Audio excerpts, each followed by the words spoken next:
A yau rayuwa ba ta yiwuwa sai da na'urori da intanet. Komai da muke yi, kama daga sadarwa, abokai ko 'yan uwa, hada-hadan kuɗaɗe, siya da sayarwa, karatu har ma da ayyuka duk suna da alaƙa ne da fasahar zamani.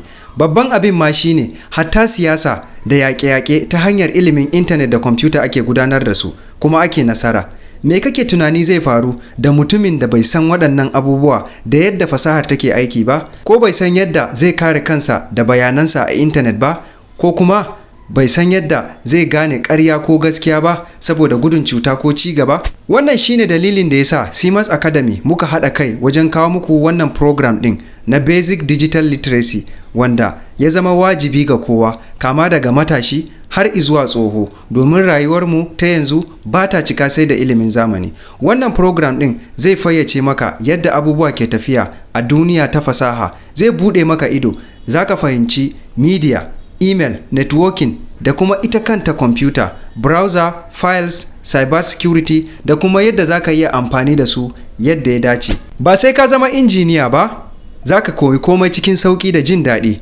Bugu da ƙari, ba kawai amfani da intanet zaka koya ba, zaka koyi yadda ake kare kai daga 'yan damfara da fake website, yadda ake amfani da strong password da kuma gano gaskiya ko ƙarya a intanet. Zaka fahimci yadda labarin bogi suke da kuma 'yan damfarar da za su iya cutar da kai. Ba iya nan ba, zaka koyi yadda ake tsara files a waya ko a kwamfuta, typing da adana bayananka ko hotuna a cloud, ta yadda ko da ka rasa wayarka za su dawo cikin sauƙi. Zaka koyi amfani da Google Docs da Microsoft Word wajen rubuta wasiƙa, rahoto da takardar kasuwanci.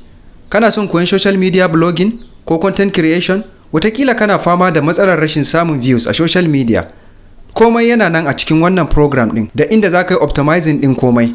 Za a koya maka yadda za ka zauna lafiya da intanet, domin tabbas za ka iya cutar da rayuwarka idan kana amfani da ita haka kawai ba tare da ilimin ba.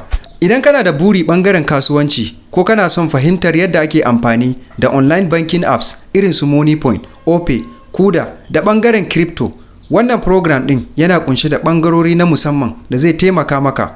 Idan har kana da sha'awar ilimin fasahar zamani, kada ka yi wasa da wannan program ɗin. Za ka samu kyakkyawar takardar shaida wato certificate bayan kammala wannan program ɗin, ta yadda za ka iya amfanar da kanka wajen aikinka, kasuwanci ko ci gabanka a zamanance. Ga iyayen da ke da yara, wannan program ɗin dama ce a gare ku da za ku yi amfani da ita wajen ɗora su akan hanyar ilimin intanet domin su dogara da kansu zuwa nan gaba. Domin wannan program ɗin zai buɗe musu ƙofofin fahimtar irin damar da ake iya samu a intanet. Don haka, kada ku jira sai nan gaba. Mu je zuwa, domin zamani baya jiran waɗanda ba su shirya ba.